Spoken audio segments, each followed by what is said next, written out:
Security.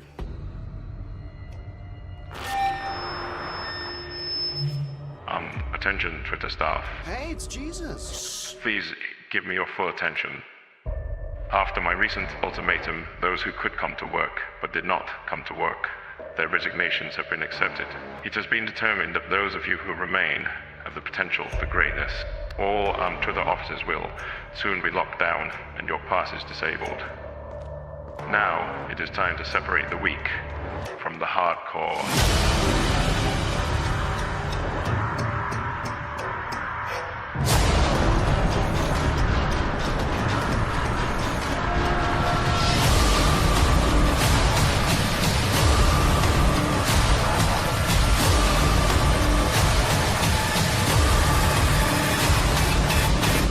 Resignation accepted.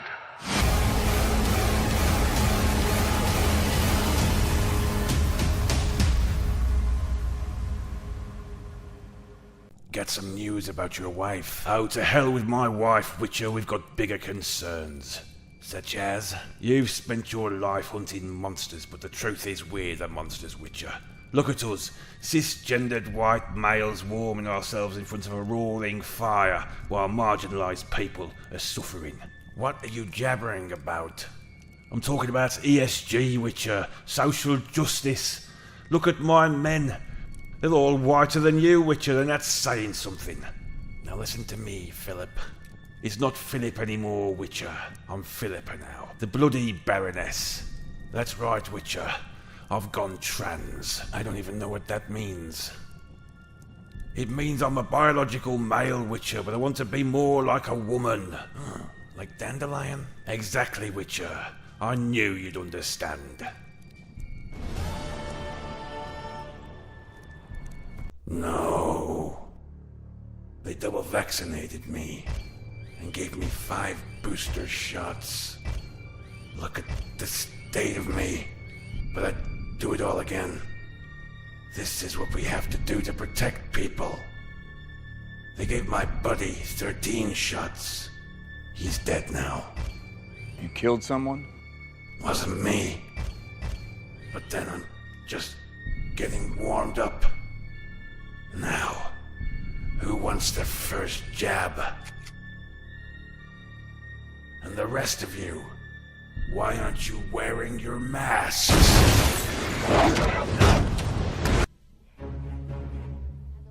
Or any menstruating person in this country cannot make decisions over their own body. Even limit their ability to get gender affirmation treatment in their state.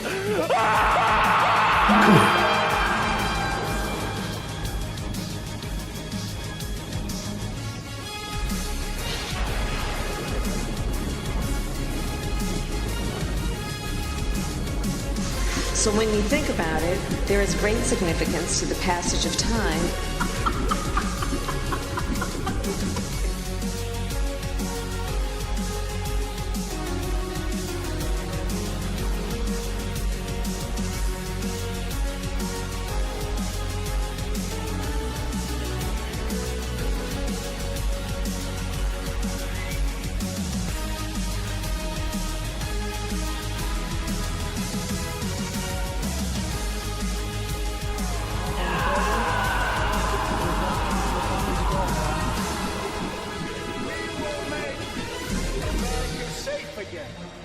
And we will make America great again.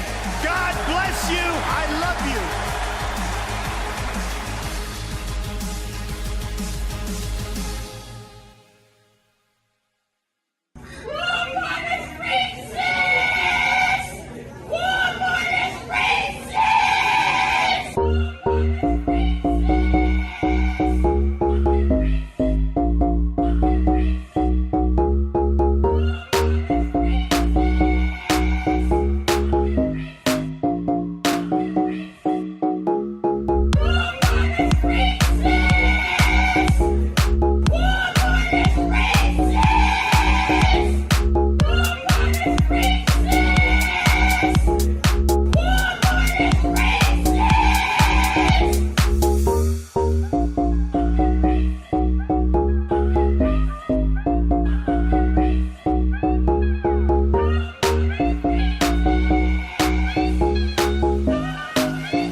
Then what time? This one's from Jeremy in Wisconsin. And it says, Toffee Grand Coffee is the best coffee in the world. Thanks for the grift. Anyway, I'm going to find out who this quartering character is, and when I do, he's going to get a bit of the old ice troll treatment.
Went from loathing Brie Larson to being the unofficial #1 fan site for Brie Larson. How about a handshake?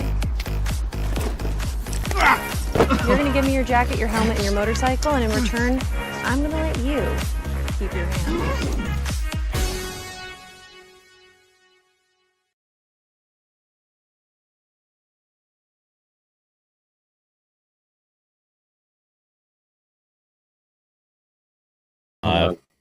I could turn. I got it. I fixed it. You're good. You're good.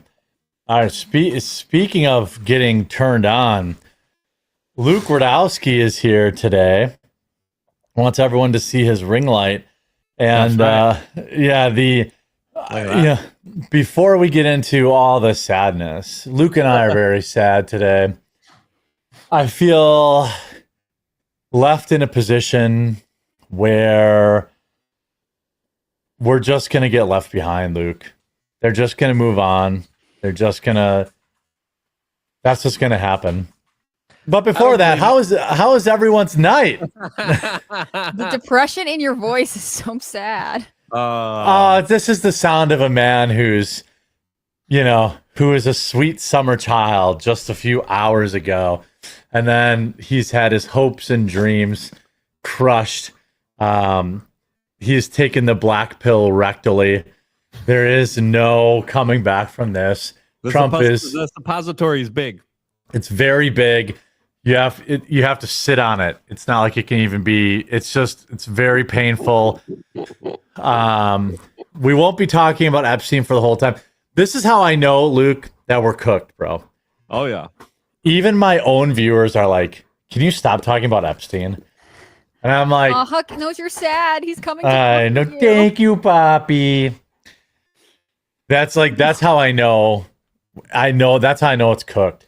Even on the only place that is still like fervently pushing, My audience is like, let's go, keep it moving. Yeah, let's keep hammering this because this is something that it's not going to go away. But that's telling about your audiences, right? Because this has been sort of Luke's world for a long time, whereas Jeremy transitioned into this. Used to be, an entertainment YouTuber, basically. Yeah, that's kind of why my entertainment or my political videos generally don't do as good on the channel, just because I have a large subscriber base of people that really don't give a shit about politics. I've got a spicy takedown of Benny Johnson going out right now that's gonna probably get some views. Maybe not, because it seems like. Want to give us a summary? What's the preview last night? I refilmed it this morning with a softer approach. Oh man. But the title of it is still Benny Johnson Must Be Stopped. We're going to talk about that because I legitimately believe that Benny Johnson is being used by the administration as a mouthpiece, and it's very detrimental Very, very detrimental. Well, how else are you going to get access to the Capitol? I know. Yeah. Luke and I have been subtweeting about it, but obviously it's about Benny. Like, I love you, Benny. We want to be upfront. I love you, Benny, but you can't put out 2 videos. In this video I show, he put out one video 2 hours before saying like, Trump has to release this stuff, blah, blah, blah, blah, blah. And then like 90 minutes later, he put out a video. Epic breaking news! Trump demands FBI, DOJ release all the Epstein files. Yeah. And I'm like, no, they didn't. Trump's calling it a hoax. What are you talking about? Trump is done with this. He's going to ride it out for another 3 days of media questions, and that's going to be it. That's it. That's prove me wrong. It's pretty clear he is ready to move on. I mean, I don't know what his position on it was, November, December, January, but as the PR around it got more and more botched, he was like, look, I have other things I'm interested in, for better or for worse. I know it really disappoints a lot of people who felt like because acolytes of Trump were mentioning it. Listen, it was a guarantee what about the pleasantries? We're supposed to have pleasantries there in the beginning of this. Trying to treat Jeremy's depression. Nitty-gritty of it all. Yeah. So Sarah Stock says she could be on. She has a webcam and AirPods. She's asking if that's fine. I'm like, yeah, I think that's pretty fine. It'd be okay for like a smaller segment. Like 2 hours of it would be bad. So 3 p.m. She'll be on. She just confirmed. All right, cool. Just a heads up here. So I'm happy to be home. Let's just get into pleasantries. All right. Yeah. We still let's at least. Let me just say my Betty Johnson must be stopped video has 111 likes in the first 60 seconds. So I might be people who are like, we don't even know why you think that we're just in. I might be onto something here. Let me tell you kids this. My Achilles feels the best today it has felt in a month. What's the secret? Well, I have been wearing the Asics Cumulus, which is like a running shoe that's like known for insane like heel support. And more importantly, this isn't an endorsement. This is literally the only brand that makes size 16 in like a running shoe. You should get an endorsement. Yeah. Well, I mean, like, I'm not kidding you. I wore them all day yesterday, and this morning I could walk again. Like, I was walking like peg leg side foot for the last week. It's still obviously sore, but I can actually walk. And I think wearing them in the house has been helpful. Because, like, my office is basically a concrete floor. Luke's been in my house. It's all like hardwood floors and, high impact. And it's definitely not cured, but I made a doctor's appointment and I couldn't get in till Monday. And now I'm like optimistic that it might like heal. I was worried I was going to have surgery. So that is good. And my wife's favorite thing of the year is the EAA. It's the world's largest fly-in. We're talking like tens of thousands of planes, military planes. You get to see like stealth bombers fly over, and like it's cool even for me. But like, if I couldn't take her to the EAA, that would have been like year ruining for her. Marital crisis on your hands. Yeah, like. Wait, Benny is actually principal. He doesn't pander to the latest obfuscation. I will prove that is actually the opposite. But sounds like plantar fasciitis. That's what I thought it was, either plantar fasciitis or Achilles tendonitis. Both treatments were the same. Like, get a super cushy shoe, wear your socks, wear heel socks, and so that's what I'm doing. It in your house too. I mean, I think that's one of the things that gets people. Like, if you walk around your house barefoot, you're spending most of your time without any kind of support. Yeah. So I'm excited. I'm hoping. I don't really care for the EAA. It's not like my thing, but it's my wife's thing. She looks forward to it all year. Arcade Alchemist, thanks for subscribing with Twitch Prime on Twitch. Very cool.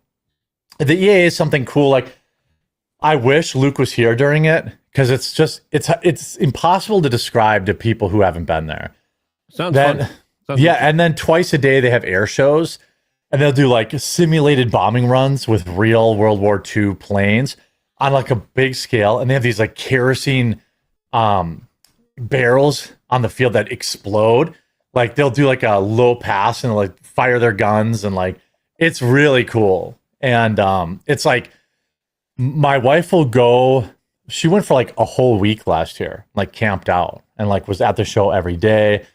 So if you're in, by the way, I'll say if you're in the Wisconsin area, or you know you're willing to drive from like one of the surrounding states, there's nothing quite like it. Yeah. I'm a big history buff, so I love history. I love visiting like museums, historical sites here. So I would totally nerd out on that. You know, we know Hannah loves World War II history. Yeah, she does. Oh, I love all history, but she's of course, a bit we of all a have our history. favorites. She's a bit of a history buff. Yeah. but I really love history too, and all of it, not just that one little particular time. But it's something that I think we should really kind of hone in now, because it looks like we're repeating a lot of the same history that is happening, especially in Europe, and it's not looking too good. Especially with you know, what is it, 500 million, 600 million? Money's going over there. But anyway, I love being home. I just took my dog out for a run. She had a lot of fun. She enjoyed that. And I just had very intense tactical training. Yesterday, we instead of like fake knives, we used markers. And we used like red markers. And then we like dueled off with red markers. And then we got to see who got what after our marker duels, just like in school. Right. Yeah.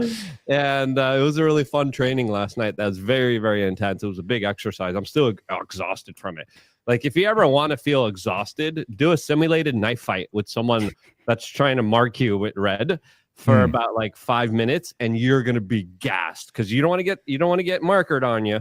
And it was just really, really fun, really intensive. And man, I mean, this is when you start to try to increase your cardio, because my cardio is crap. You know what's crazy? Let me tell you, Luke, by the way, shout out to MK on your face and Windy Martian, both subscribed on Twitch. Oh, hey. Remember when we were you and I went on that adventure like 2 years ago in Milwaukee? And we climbed to the roof of the Marriott and like all that. Well, I used that as fuel for climbing a volcano in Hawaii. I was like, you know what? I climbed to the top of that thing drunk and at 2 a.m. Like I can climb a mountain with our members. Yeah. Hannah Claire, how was your night?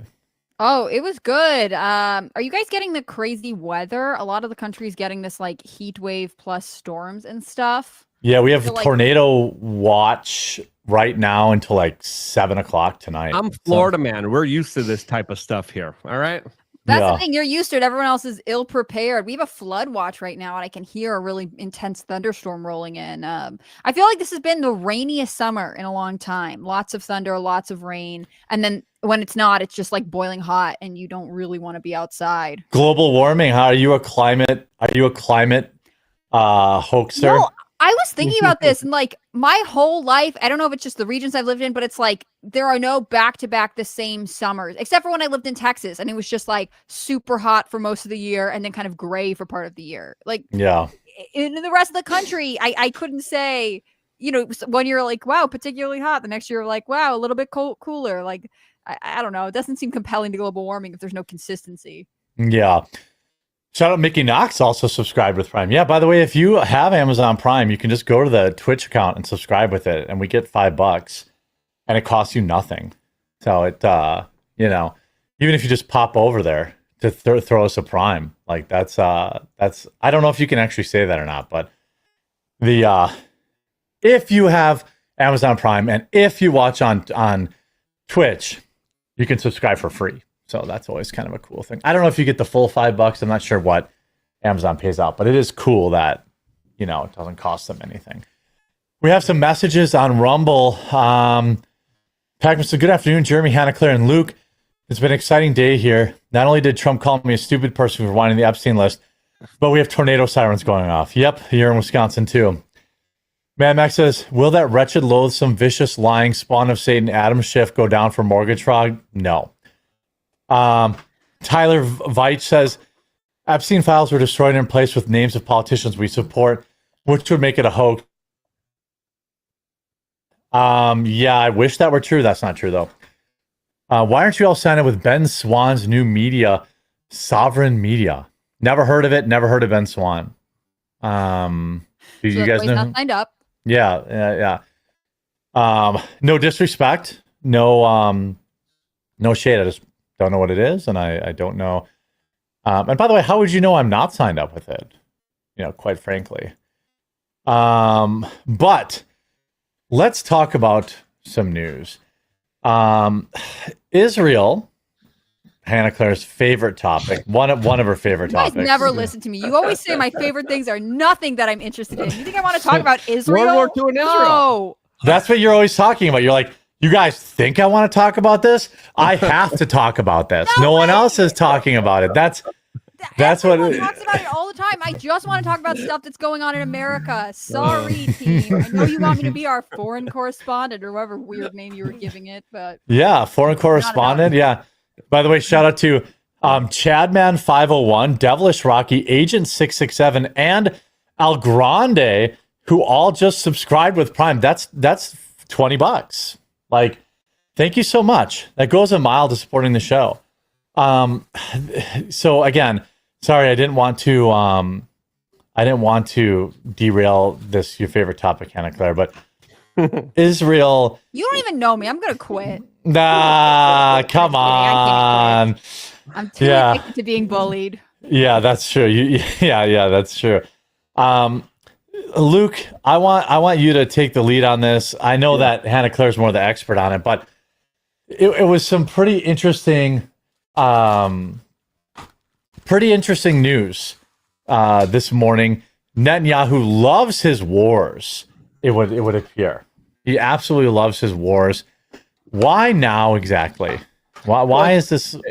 It's pretty convenient since the trial that has been postponed for multiple years now about Bibi's corruption.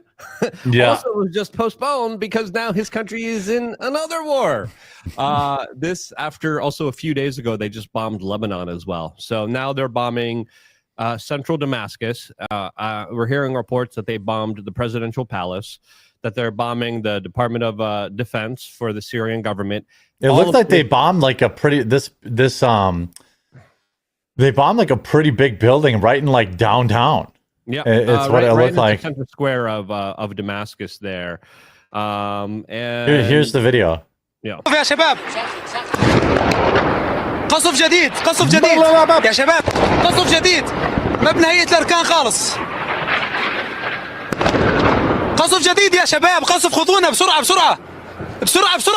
By the way, it looked like most of those missiles missed. I just want to point that out. That's our tax dollars, by the way, going up in smokes. This is one on the side that hit. Took out that. قصف جديد. This is a miss. This one in the front here is a miss. This one's a miss. That one looks like it's behind the building. I don't know. Like, oh wait, maybe not. Is that part of the building, like exploding into the air? Yeah, this. That one's a direct hit in the back. But it'd be nice if my tax dollars were not going for this. Yeah, I don't know. That'd be nice. Now, there's a lot of news related to this, specifically with the Druze minority group that was targeted yesterday. And again, I've warned about this for 11 years now, ever since Barack Obama took on the initiative to try to overthrow the Syrian government. We warned of massive sectarian violence, vacuums of power, and radical Islamists taking charge of Syria and then going after the ethnic minorities. A couple months ago, we saw them going after the Christians in the region, and no one really liked to talk about that for some strange reason. But now they're going after the Druze, and the Druze are more aligned with Israel. They're located in the south of Syria. And the Israelis are protecting the Druze, according to the official story of what they're saying here, since radical jihadis and Sunnis that were part of Saudi Arabia that, by the way, the Iranians were fighting. So this is a complicated picture here, to say the least. But the Syrian government was more aligned with the Iranian government, and the Iranian and Syrian government were fighting the Sunni Wahhabists that are in charge right now.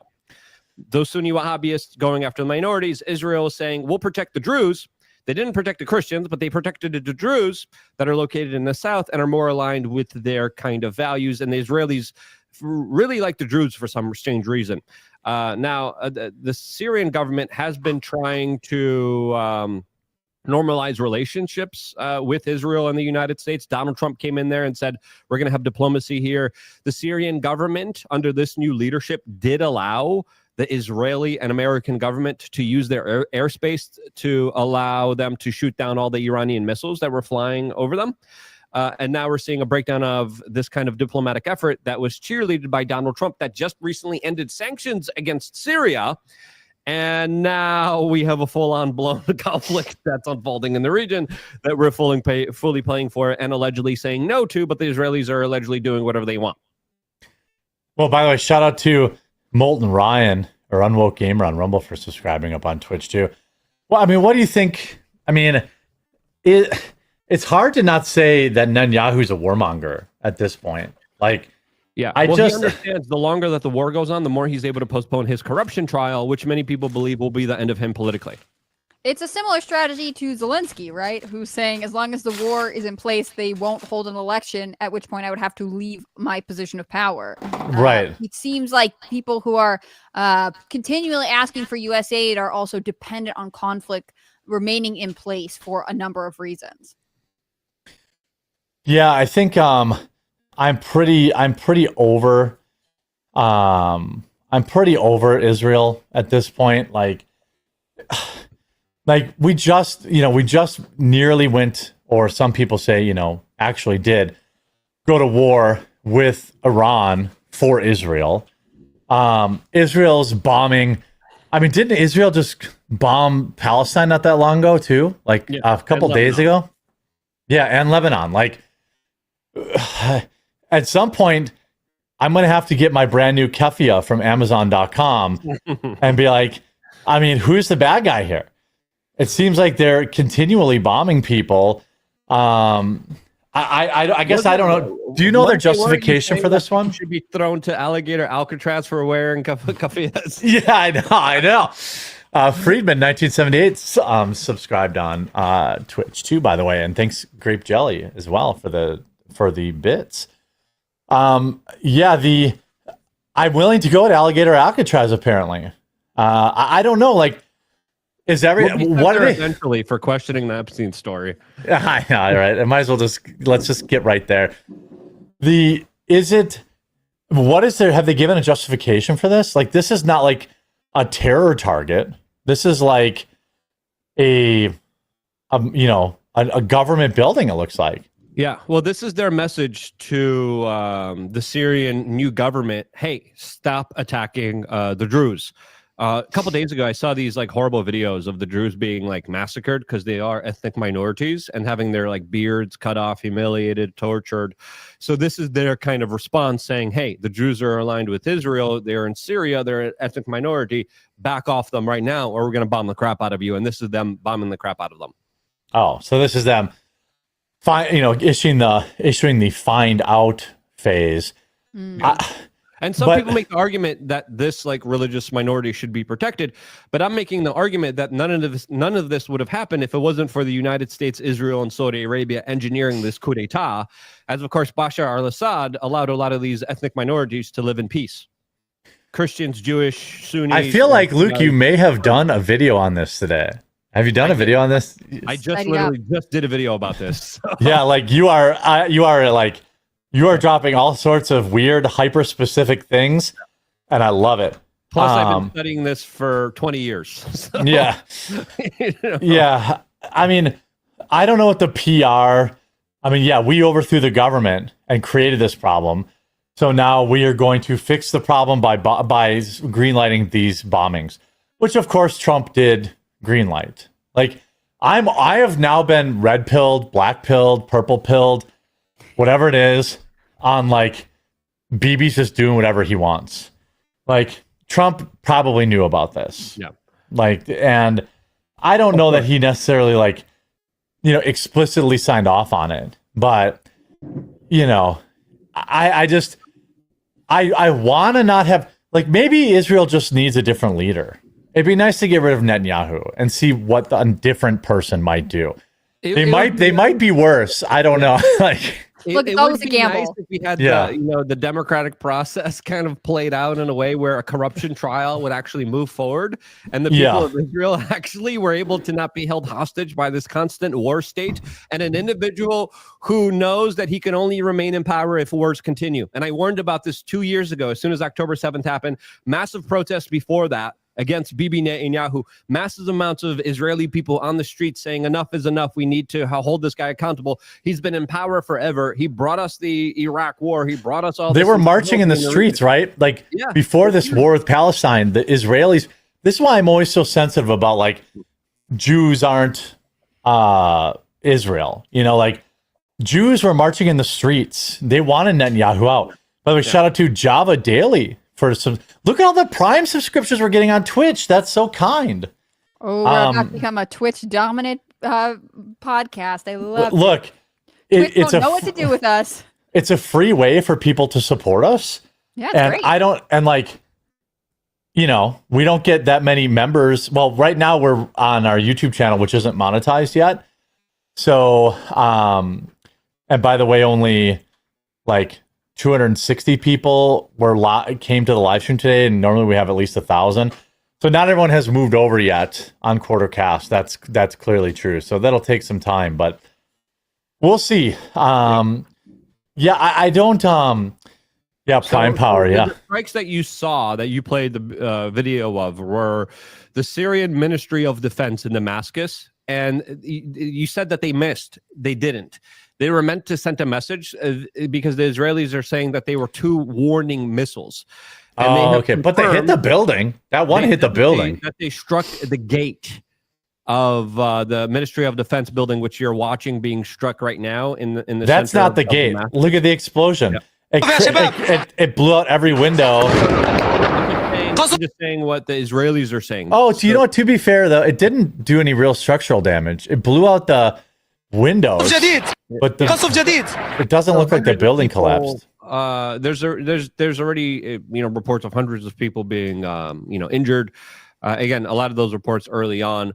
I'll send you another video right now, but the IDF has confirmed that it did strike the entrance gates, and that, quote, it would monitor the actions that are being taken against the Druze in the south of Syria. So this is their. What religion are the Druze? They're an ethnic kind of minority. Are they Muslims or are they Christians? I believe that they're Muslims. I'm not 100% sure on that. Yeah, to be quite honest. I'm gonna double check. The IDF has confirmed that they struck the entrance gate and they would monitor actions being taken as the Druze citizens. Yeah. Like that first thing, something blows up. You can see in this back corner. Yeah. Something like you see like a piece of the roof or something blows sky high. Yeah. I was right. They're Shia Muslims. They follow Shia law. Okay. Yeah. They're not Sunnis like Saudi Arabia. They're more aligned with the Iranian kind of dominant religion, which are Shias. Which is interesting that Israel would then be defending them. Shout out to Weird Lucky Robot, who also subscribed with Prime. But can we get like a Prime? Like, can we get like 200 or 300 people to subscribe with their Prime on Twitch? That would be, you know, how much pressure that would relieve. Because I have to pay these bastards on my show a salary. Just trying to buy my baby shoes. These hardworking, intelligent, super smart people that carry the show for you. You meant to say? Yes, that's true. Did you? I don't know if you knew that. Oh, go ahead. You said that it's odd that Israel is defending it. Does that make you feel like maybe this, like, oh, we're protecting a minority group is just an excuse to appeal to the West to justify their actions? Well, it's. I don't know, but we're just gonna think about that one. Yeah, this could be a PR missile, a PR bomb. I don't know. By the way, I've got an announcement. I don't know if you knew this, but Luke, you were here, and you met my wife while you were here. But apparently, Many prominent conservatives have said I got divorced 2 years ago, and I've been lying about my wife being in existence. I'm not going to drag Luke into it, but I'm pretty sure, Luke, did you meet my wife when you were here? Did you see? Can you confirm proof of life? I saw some flesh dolls. I saw some robots. But no wife. I don't know what you're talking about here. Yeah, exactly. No, I'm kidding. I did see. That was the weirdest thing. I'm not going to make a big deal about it, but I thought it was so weird. That's crazy. Yeah. Like somebody's like, well, many conservatives have said that you've been divorced for 2 years now and you're lying to your viewership. I'm like, name one. I'm not going to name the idiot that said that, but they stated it as a fact. Yeah. And I'm like, I even asked Grok, I'm like, has anybody on Twitter said this? Not one tweet about this in the history of Twitter. But this individual said many prominent conservatives have said this. I like this because you often are like, hey, I've got to go. My wife's plane has a wheel issue, or like, right. I've posted her picture on Twitter all the time. Like date night, and it's about you and like an AI generated lady. Like the idea that you're divorced, which I just fundamentally don't believe. The other week you were like, I'm celebrating my wedding anniversary. Right. Like, you would be it's all an elaborate ruse way to draw attention to your marriage. But sad for you if that happened, Jeremy. I've been outed, folks. Hopefully you're still support. Hopefully you're still, it's not like people can't just search public records and see that that's not true. But yeah, I mean, I guess when multimillionaires want to say that stuff about you on Twitter, maybe they want to give me some of that money. It seems like kind of a libelous statement meant to, damage my business. Also, Deli Mandan just subscribed with Prime on Twitch too. Thank you so much. By the way, if you want to do that, all you have to do is watch us on Prime or on Twitch. And if you have Amazon Prime, you can support the channel for free. Damok the Hunter says, Jeremy can confirm my buddy met you and the wife when you took your ham radio test. There you go. Ghost. You don't even know. She's not a real person. She was an AI generated, but many true conservatives have been talking about this for quite some time, apparently. Mess with your marriage? I think that's fun. Well, by the way, even if I was divorced, who cares? I don't think my viewers would actually care about it. Like, it's such a weird would burn. Condemn you, obviously. No, I'm just kidding. Look, if my wife divorced me 2 years ago, I can promise you I'd already be remarried. Let's just be honest. I'm not, high quality prime beef does not stay in the window long. Like I would care if you were divorced only again because, like I said, you just talk about your wife all the time. Like I would be like, "Are you okay? Like, what have we been referencing? Why did we move from Israel bombing Syria to Jeremy being prime beef?" Sorry that I'm not obsessed with Israel like you, Luke. Yeah, it's all related. Indoctrination's also subscribed with Prime. Thank you so much. Over on Twitch, Jeremy could have hair plugs if he was divorced. Or Jeremy would have hair plugs if I was divorced. 100% fact. If the divorce is on the table, I'd already have been to Turkey. And I would have my high school hairline back. You'd be prepping? And I wouldn't even I would not have hit it. I would have I've been very open about it. I mean, one time you told me you were gonna get hair plugs and just do it as write it off as a business expense because you document it and give up and stuff. And I was like, well, I stopped looking into it because the plastic surgeon I talked to, I guess this is common, sets the price for your procedure based on how much money you make. And I was like, I was like, get fucked. I'm like. And it's like the good people do that. So they're like, we need your W-2. We need to know how much money you make. And then we'll tell you how much it costs. So I'm like, what? Now, this is not a problem in Turkey. You can go to these fancy Turkey hospitals that are this is all they do. And Mexico has some good ones too. Mexico too. Yep. Right across the border. So I'm like, no, get fucked. I'm like, when they said that to me, I'm like, I should name you. But then she's like, good luck. Every good plastic surgeon does this. And I looked into it and they do. Is that true for other procedures? Like if you're going to get a facelift, do they do that too? Yes. Yeah. And if you make more money, do they give you a better one or a worse one? No, they just charge you more money. I assume they give you the same. That would be the implication. I would certainly hope. That's so weird. By the way, Low Tech Gamer and Erkman both subscribed with Prime on Twitch. Thank you so much. Come to Kick. We can't let Twitch beat us. Hey, Lord Thresh. Hey, if you're watching on Kick, you can subscribe there too, by the way. Yeah, it was like so eye-opening. I was like, I can't think of another product in the world that is priced like this. Like, and I just couldn't. Like taxes. Like, you tell me how much you made, and I'll tell you what you're getting back. Says the well, government. that's true. Taxes, yeah. But like, I was just, I couldn't get over like them cucking me. Basically, they're like, you're gonna pay whatever we say, and I was like, nah, dude, nah. I'm still married. I don't care that much. And like, now if I was single, I might have had a different answer, but I probably wouldn't have because it's the principle of it. Yeah. Like, no, I'll go fly to Turkey and take a nice little vacation too, and probably get it all done for the same price.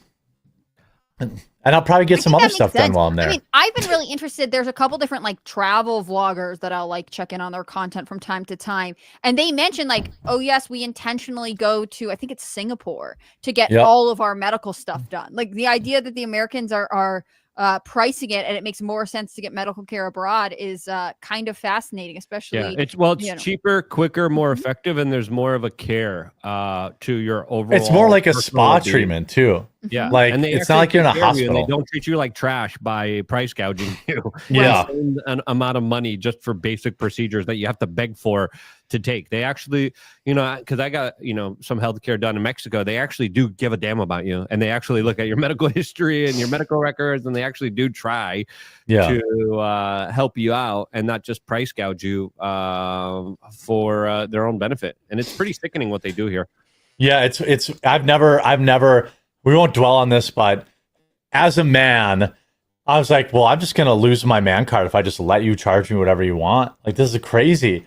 And like the implication is that like, well, you pay more, you get a better job. That's bullshit. Like, crazy. I was like, hey, I'm kind of like a big deal on the internet. They're like, yeah, well, we can move up your procedure, but we're not going to price it differently. So basically they're like, well, if you're famous, we'll they said, oh, well, we could do it like in 4 months. And I'm like, well, why don't you look me up? And they're like, well, we could do it in 2 weeks. And I was like, so they're just screwing everybody. So like a normal person that had paid for a procedure, they were willing to bump them so that they could get the YouTuber. Once I told them I was going to document it, they're like, oh, yeah. Well, especially if they're like, tell us how much you make and then we'll charge you more. Like if you're going to get paid more sooner, I can understand why you bump the lower paying client. Yeah, right. Not that that's okay, but if you're already corrupt, might as well go the whole gambit. Yeah. Mine in a die subscribed on Twitch, and then Urkman gifted 5 subs over there. Dynamite Billy says, start reconnecting every video and change yourself saying wife to waifu pillow. Just gaslight everyone like South Park did with Tolkien. Yeah. Randall Flick says, Jeremy and Luke, it was an absolute pleasure meeting you guys IRL a week ago. Both down-to-earth guys, and talked to me, who is a total nobody, extensively. Definitely try to go to more meetups. It was a blast. Well, thanks for being there, Randall. Yeah, thanks for coming. It was great hanging out with everybody. We're all nobodies. Like I can't imagine having an ego about making YouTube videos. Like I'm the same. I tell this to people all the time, and Lucas too. Like Luke's the same dude off camera as he is on. And besides, like annoying. Yeah, he's maybe more annoying off camera, but like Hannah Claire is basically the same too. She wears like that old, I'm not sure what time frame it's from. It's like a military outfit. I'm not sure. But outside of that, she's basically this. Armband. Yeah, there's an armband, but I don't remember what I thought it was like the Buddhist symbol for peace or something like that. Yeah. But you met me one time at the RNC, and I definitely was not wearing any such garbage. Well, you changed before the show for some strange reason. Yeah, I'm saying I'm not the same that I am on the show. Interesting. No, you're basically the same for a second, but then it turned out that you just don't like me. No, it's just a different wardrobe. That's all I said. It's just you're exactly the same. It's very Hugo Boss. Very Hugo Boss. Yeah, that's right. Yeah. He has some nice stuff here. That's high fashion. That says a lot. I don't know about any of this. I disavow both of you today. I can't even afford that stuff. Yeah, it's very expensive, especially the vintage stuff. I can't afford it either, and I feel like this is just slander. I'm gonna tell everyone you are divorced, and also that you have hair plugs and you just don't like them. That's why you wear a hat. Well, fine then. Fine. It's the best I could come up with on the fly. Well, then I'll have to fly to Turkey like this weekend and actually get them. I feel like they could use my chest hair. Anyway, Dave Dorr says, it's really cool, to be honest. I've been there once and it was really beautiful. I have some friends there. Yeah, I have some friends there, so it'd be cool. Like to, I wouldn't bring the wife because women have a little different time there. And also, she doesn't exist anymore. Well, she left me 2 years ago. Yeah, all right. Dave Dorr says, I have a few friends here in CA that go to Tijuana for their dental work and prescriptions. Oh, yeah, for sure. Yeah, for sure. I got dental work done there. And then Colombia. Colombia is really good. Vistitude just subscribed on Twitch. Holy crap. This is bonkers. Next topic I want to talk about was Trump's, I feel like Trump's taking a lot of heat, rightfully so. This has been a very bad month for him. Yeah. The Iran bombing, the Epstein stuff, Ukraine spending, Epstein the big beautiful bill. Yes, that Ukraine. Yes, it's Iran basically war. Yeah, a lot of L's. But Hannah Claire sent me this story, and I'd like her to take the lead on it. This is a W, right? Firing some immigration court judges. I think that there is steady progress with the immigration thing. Obviously, in the beginning, the criticism was like, these numbers are not enough. And I agree with that. But it seems like the Department of Homeland Security, everyone who's working on this is legitimately trying to make deportation happen and also stopping new people too, right? Right. Because one of the things with judges is like, if you have a judge who is progressive on this issue, they're like, oh, well, you can just wait in the country forever. I mean, it's already, there's it's like an over 3 million case backlog, and it can take multiple years for people to show up. Now, if you came to this country illegally and you're said, okay, your court date's in 2 years, I'm not saying everyone, but a lot of people just will disappear into the night and continue to live in the U.S. So it's a huge problem. There was just over, I think, $3 billion allotted to address some of these issues with immigration. And so I think it's important that there are judges who are going to be active and do the best they can for the American people on the court. The union that represents the judges are screaming and crying about it. They span like 10 states, it's like Maryland, Massachusetts, Virginia, a bunch of them. But they're saying like, how can he do this? And we are saying that there's a shortage of judges. How can he start firing judges that are needed? But to me, I mean, you're a business owner. If you have an employee that's doing a bad job, even if you need other staff, that doesn't mean necessarily the best move is to keep the underperforming or in this case, maybe damaging employee. I think the Trump administration have to make significant deliveries on immigration. I'm not saying that it's like all perfect right now, but having them look critically, not just at border security, but also at the judicial aspect of immigration is good. Yeah, I mean, the numbers, by the way, thank you, Shady Sorcerer, for subscribing over on Twitch. I think that the numbers, that's the one thing that's been like consistently good for Trump is the immigration numbers, not just in deportations, which everyone agrees we need to pump those numbers up. But like it's pretty decrease, things like that. Yeah, but he's like basically nobody's crossing the border right now. Mm-hmm. That's obviously a big deal. Like, shout out Sniper628 who subscribed on Twitch, and The Rub also subscribed on Twitch. Wow, that's cool. Thank you. I mean, what do you think, Luke? What's going on Twitch today? Yeah, everyone's going over there and subscribing with their Twitch Prime, which is very cool. We don't care where you watch. Obviously, I prefer you watch on Rumble, but we're just trying to reach as many people as we can. Aquitius 12 PKR just subscribed also on Twitch. So thank you. What do you make of this, Luke? Is the immigration going to save him at all when it comes to midterms? Because that's going to be all he's got, Yeah, I mean, if it's going to save him from midterms, I think he literally told people, "I don't want your support if you're asking questions about Epstein." I know. I have a video. I'm doing a video about that later. Like, yeah, bruh. That was my first video of the day because a lot of people. Some people are saying you're talking about his truth, the Truth Social he put out. Yeah.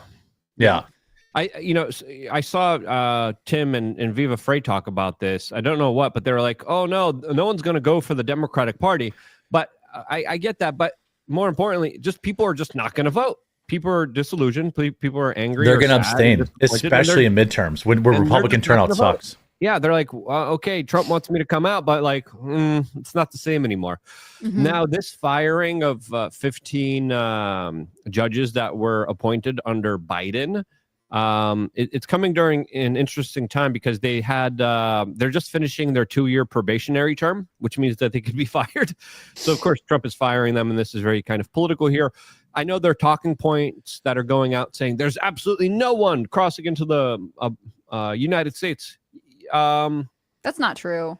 There's some for sure. There is some, but obviously the numbers are far less than they were under Biden. That was just allowing any and everyone to come on in and then be granted refugee status, actually hurting the actual real refugees in the world. Let me ask this question. Going, another shout out Crypto Raider and Daxons for subscribing on twitch.tv/the quartering.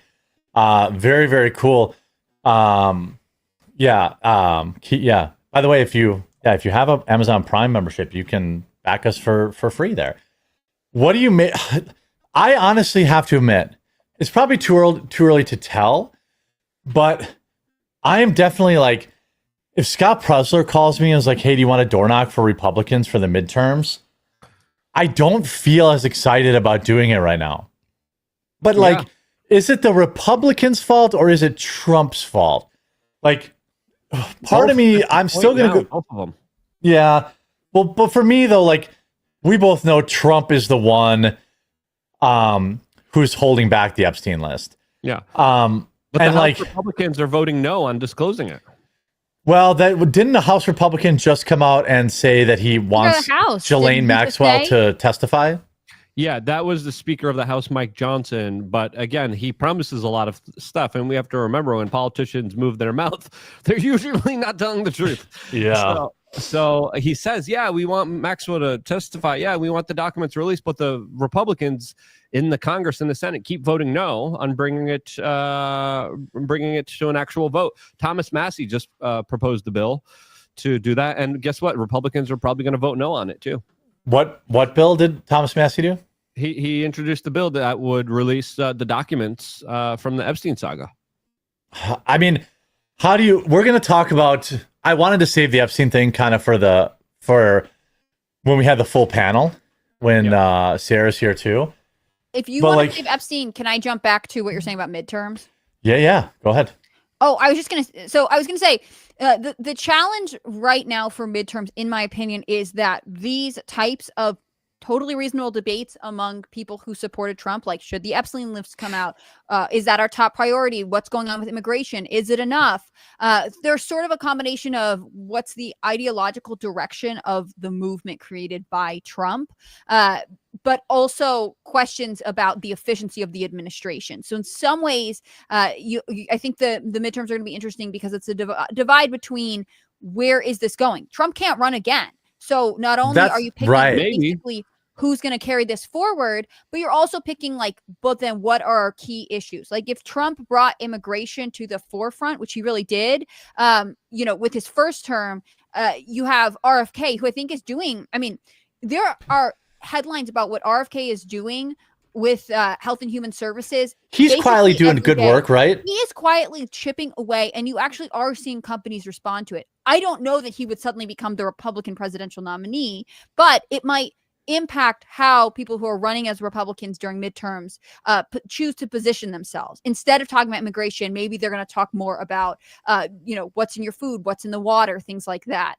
Similarly, in districts that are having people that are really angry with the Epstein list, I think you'll see that issue become part of midterms. In other places, it won't be. And all of that. It's not going to be an issue in Wisconsin. Like they're not going to be. Whoever's running for Democrats and whoever's running for aren't going to be talking about the Epstein list. No, they're not. That's my fear, is that people say this is an entirely online debate, and some people try to push back against that, but it really is. It really is.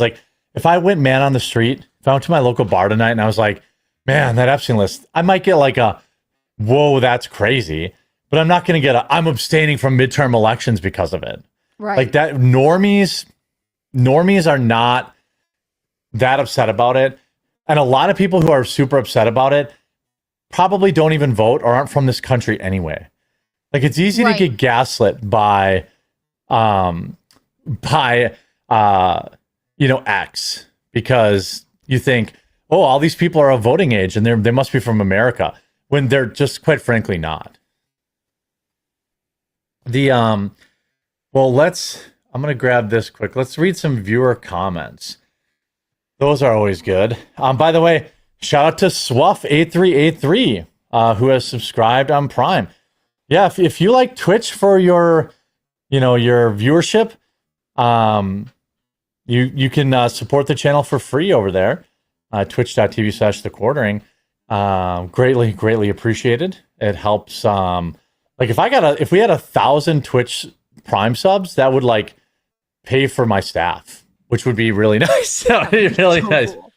I guess I completely missed out on this grift. I forgot all about the free support thing. You're missing a grift? This is crazy. No way. I know. I'm very embarrassed. I'm actually worried about you. Divorce is really getting to you. The divorce, yeah, being single again, just laying endless amounts of pipe because every woman on earth wants me, has really taken me out of my game. But anyway,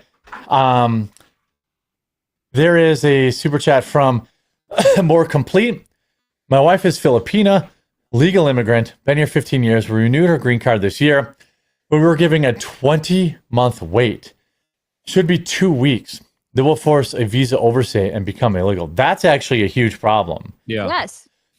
Yeah, that would be a massive problem. It's one of the saddest things, which is like when people are trying to immigrate to the country legally and go by the laws, the system is stalled. But when people are trying to come illegally, they're able to use our stall to their advantage. Like it doesn't benefit anybody except people who you wouldn't want here.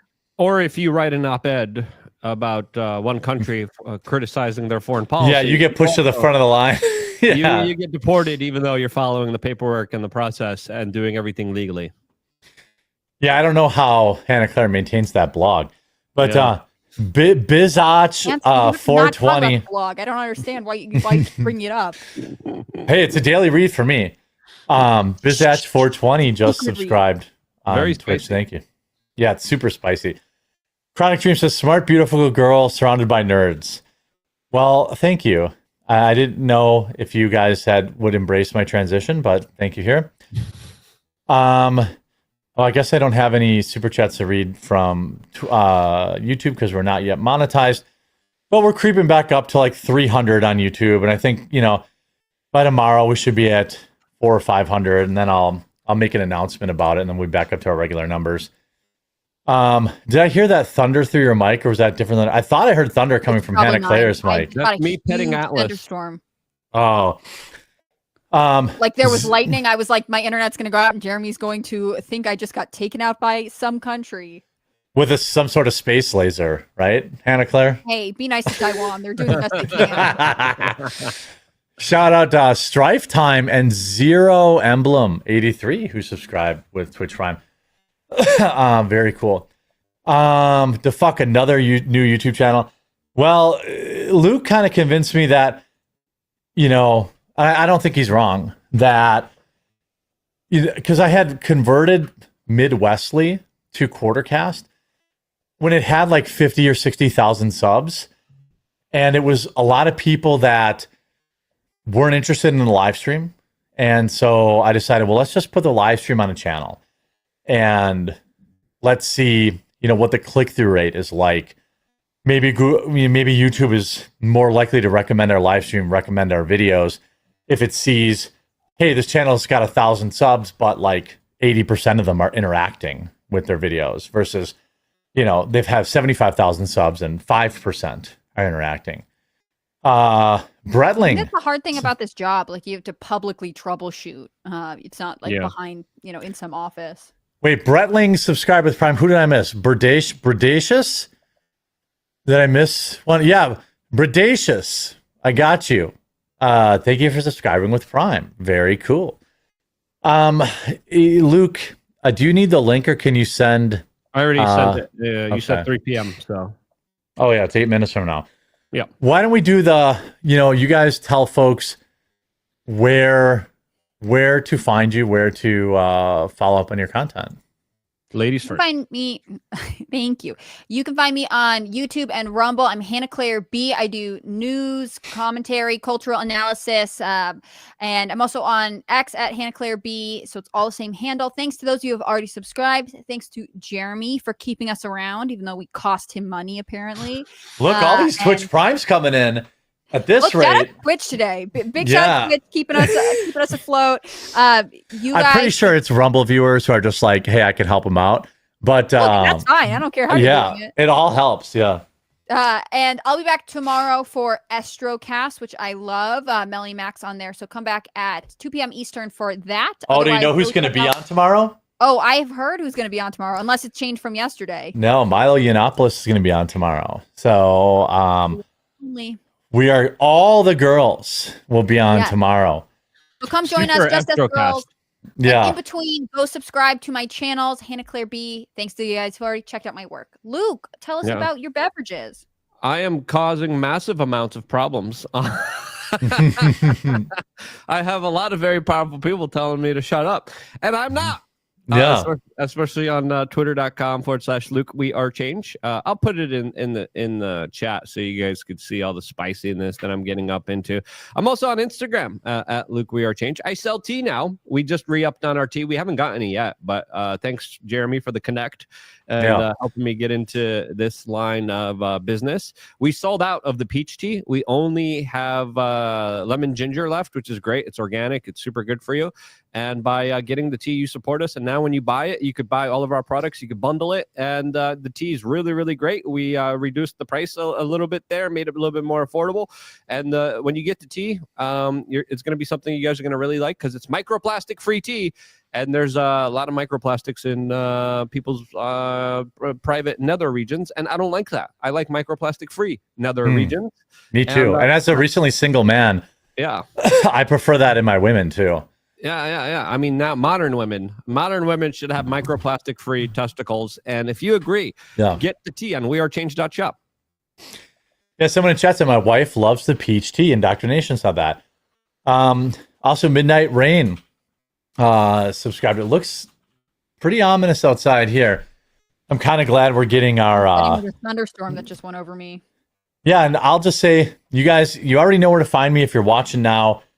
It doesn't obviously I prefer folks watch on Rumble, but I like wherever you're watching, whether it's YouTube, Kick, or Twitch. Really big shout out to everyone that's popping over to twitch.tv/The Quartering and using their Amazon Prime to subscribe today. Big help. And I occasionally do video game streams. I'll probably do a video game stream tomorrow as well. So you can look forward to that. Trying to relax a little bit more. And I think I had like the biggest video game stream on Rumble on Saturday. I think I had like 6,000 people watching me play Claire Obscura Expedition 33. So that was awesome. Empire 9 just subscribed with Prime over on Twitch. Very cool. And we're going to bring in Sarah Stock. Is that her last name? Sarah? Yes. Sarah Stock. Can you tell us a little bit about her? No. Her likes, her dislikes. What's her dating profile look like, Luke? I have no idea. I have no clue. Was they met in the wild? No, just kidding. I don't know anything about her either. Yeah, she's a very young woman that's been a part of a lot of interesting debates and conversations. I sent you her profile, and she's working now with Elijah Schaefer at the Rift, and she is. Oh, that's where I know her from. Yes. And she hosts a lot of different debates and a lot of different stuff. You should definitely go check her out. Subscribe to her. Some of the arguments she makes are definitely, going viral on the internet. And she is kind of a new political force out there that is, we'll have her on here in a sec. DJ from Iowa says, unless it's changed, the Twitch Prime does not automatically renew, FYI. Oh, I have to re-grift it every month. Sass My Squatch just subbed with Prime. I guess we'll have to renew it every month. But it is a cool grift. And so I probably will. Let's see. While we wait on her, I guess we can kind of talk about. I have this tweet from. By the way, she's not late. I You told propose me it at the 3 last. I was like, tell him to come at 3. I'm like, all right. Yeah. I propose it at the last second. Robert Barnes says, asking your supporters to abandon you is not a wise political strategy. Is this a bit of a mentee bee, Hannah Claire? Is this a... I mean, the thing about Trump is that more than ever, he can do whatever he wants because he's not seeking re-election. So, I know, like, yeah. you know, Maybe. he doesn't... According to our Constitution, he can. I know some people want to change that. You know, it's not a good look. It's not like I don't totally understand it, but what does he lose? You know, like you guys are going to his next political campaign. Listen, Benjamin Netanyahu has been in power for a while. Xi Jinping is going to be in power forever. Putin has been in power forever. I think he sees himself as someone who also wants to be in power forever. And I think the third term is something that he's serious about. And I think it's going to be a legitimate thing, especially if we are involved in a foreign war and conflict, which we are on the road to, sadly. Mm-hmm. And listen, FDR did it. Other presidents did it too during extraordinary times. And I wouldn't be surprised if we're going to be dragged into a lot of extraordinary times soon. I don't think he's going to seek a third term, in part because he's always going to be influential. Like, he will continue to be a dominant voice after he's a president in a way that other presidents have not, because he is a sort of cultural icon. I mean, Joe Biden did a post-presidential term interview, and it basically only got him into more trouble, and then we forgot about him again. I mean, he's announced a cancer diagnosis and nobody has asked him to come on their talk show. It's a totally different ballgame when it comes to Trump, and he knows that. In some way, not being a part of the presidency would just give him more freedom. Yeah. Okay, Sarah's here. Shout out to Ma Werner 69 and Ladybug 9981 for subscribing with their Prime subscriptions. Bringing in Sarah Stock. How are you, Sarah? We were just talking about how Trump decided to tell everyone, if you want to talk about the Epstein file, then you're not one of his supporters anymore, or something like that. What's your take on this kind of Epstein crash out? And do you think it's going to actually get to the normies? Because a lot of people say this is just a very online thing, which I would tend to agree with. But what do you make of this new Trump in the last 3 days referring to it as the Epstein hoax in multiple spots? Yeah, well, he's really pulling a boomer with this one, just saying it's like a Democrat hoax. Like, oh, it's the Democrats every single time. It's like, no, I think both sides are implicated on this. And yeah, I mean, if he's going to say that you can't support him unless you're pro Epstein now or something, it's just like, it's like, okay, I guess I don't support you then. I mean, I would like to still support Trump. Maybe I don't have to agree with that part of it, but no, it's totally blackpilling. I think it is hard to know how much of it is like, it's only us very online people that care about this. I mean, it is kind of hard for me to know because I'm just very online. So I don't know. I would like to see a poll or something with just like your average person, to be honest. Yeah. I mean, it's basically #1 trending every day on X. By the way, before we get too deep into it, let the people know where they can find you on X and find your content and stuff like that. If they enjoy your takes, or if they hate them and they want to yell at you, tell the people where they can find you online. Yeah, find me. My handle's just Sarah C. Stock on both X and on Instagram, and I have my own YouTube channel too. I actually just posted an interview I did with Luke at SAS on there, so people can watch that. And my channel is just my name, Sarah Stock. And then I'm also on the Rift, which you can find just Rift TV on Rumble and on YouTube. Pretty much every night this week at 7 p.m. Eastern time. So you can watch it there too. When you interviewed Luke, did it look like he had gained a little bit of weight? Hey. Yeah, no, I did actually notice that. You know, I wasn't going to say anything, but I did notice. But It's okay. Yeah. We'll let it Listen, slide. you're not the one who should be talking about weight here, Jeremy. Okay. Hey, look, fat shaming fat camp. I'm at my lowest weight of 2025. Is that true for you, Luke? You son of a gun. I'm calling RFK right now. We're setting up I'm gonna bring RFK into this. You're gonna be very small, or you're gonna have to lose weight to get out of there, Jeremy. Gosh darn it. Don't you dare! I did get a little fat though. I did.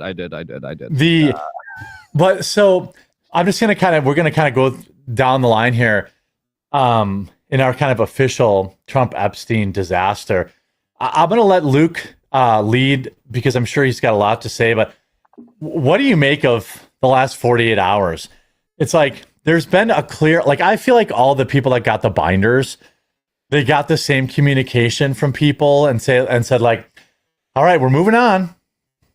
We're just moving on. It seems like those marching orders were issued, but 100%. No. I know this for a fact. Trump's calling up content creators and saying, "Stop talking about this, or else your access is going to be pulled. We're going to cut you off." There was that with Charlie Kirk, right? Allegedly. Well, he had a pretty strong about face. It's a lot of other people that are content creators that are getting phone calls from either big donors or Donald Trump themselves and saying, "Stop talking about this now." I sent you a clip of Trump talking about how this is, foolish. This is all Russiagate somehow.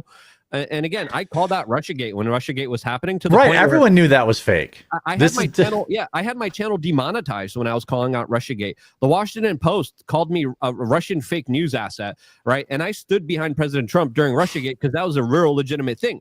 This is not the same thing. This is something that's been in the works for 30 plus years, international blackmailing, child trafficking operation with some of the most powerful, prominent people in the world. And you're telling me, as you're standing next to Bergrum, who's Bill Gates' best friend, and Howard Lutnick, Epstein's former neighbor and literal business partner, you're standing next to these two guys and you're telling us nothing to see here, folks. Forget it. So the optics of those two guys being around him highlight, I think, two of the most kind of biggest pressure campaigns inside of the Trump White House, telling him to obfuscate this, since they're clearly, a lot of people say they are clearly involved here, as well as other individuals that have been big Trump supporters and donors like Peter Thiel that are involved here with Epstein as well here. So a lot of prominent people are involved here, and it's pretty clear here. The more Trump acts like this, the bigger of a Streisand effect it is. I disagree with influencers saying that it's just Twitter. No, it is not. I think that's one of the talking points going out there. When we were with Sarah, I think you were there too. When we were eating the last meal with everyone. We had ALX there. We had all these people. We were all at that lunch. The people next to us that were separate, away from the conference, were talking about Epstein. This is they were, they weren't even part of the Turning Point conference. Exactly, it was random cracking jokes with them about it. Yeah, random normies that were talking about Epstein, and they're like, "Hey, what conference are you guys at?" We were like, "We're at the Jeffrey Epstein conference," because everyone there was talking about Jeffrey Epstein. No one will forget or excuse this, including his base. And I think also it's worth mentioning that this isn't something that you have to be a MAGA person to care about, or you're some kind of conspiracy theorist to care about. It's just your average person thinks that Jeffrey Epstein's evil and kind of knows that they don't trust our government and our government's involved with this crazy blackmail pedophile ring. Your average person actually does kind of believe that. They do think that's important, and they obviously want to see those people thrown in jail. I don't think most people are going to argue against throwing pedophiles in jail, right? And so obviously, yes, it's something that people care about, and the left cares about it too. My leftist liberal friends all care about this as well. So you can't even just pretend it's not like the QAnon thing. That's what they're trying to turn it into. It's no, we all know this happened. I mean, I remember before I was even into politics, knowing all about Jeffrey Epstein just from watching Netflix documentaries and things like that. It's just one of those things everyone knows, and we're all just I guess we'll never get justice on it. And we kind of were gaslit into thinking we were going to get justice, and now we're being gaslit into thinking, I don't know, Epstein just killed himself, and the list just doesn't exist at all. It's just so ridiculous. And I hate, really, I'm so pissed at Trump. That's kind of the main person, because it's you can't really have faith in any of these other people. They're all just pawns and everything. But it's you kind of hope that at least Trump wouldn't turn on his own base like this. It's so blackpilling, honestly. So what's your ideal resolution here? Like after the last couple of weeks of all the statements come out, what would be the scenario that they all then turn around again and say, actually, there is a list and here it is? Would that restore trust?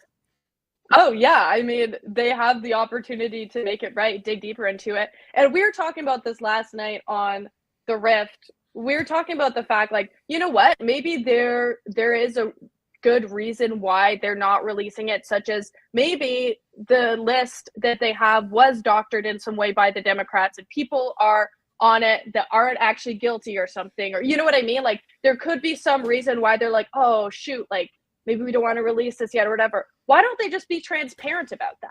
Why don't they just tell us why it is? They're not really being honest about it, and they're just, you know, switching out their talking points every 24 hours. That's the biggest problem I have. By the way, shout out to Holy Moly Fire who subscribed, and Bars, please, over on Twitch. Very cool. That's my biggest problem, is that like a lot of the like cat turds out there and like the people who are just huffing pure copium are like giving me the trust the plan vibes.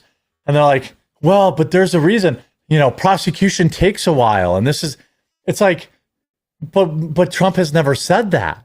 They never said, hey, we haven't released the files because we're prosecuting people, which, by the way, they could very well say.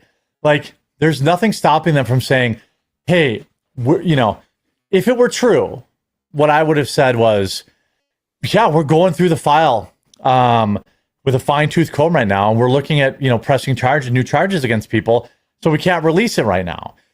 And like, then everyone just gives him, you know, at least 6 months or a year, then you better start charging people. But like, that's not what, like, my biggest issue is with what the mega influencers keep putting out in like clickbait and like what Trump is actually saying and what Trump is actually doing.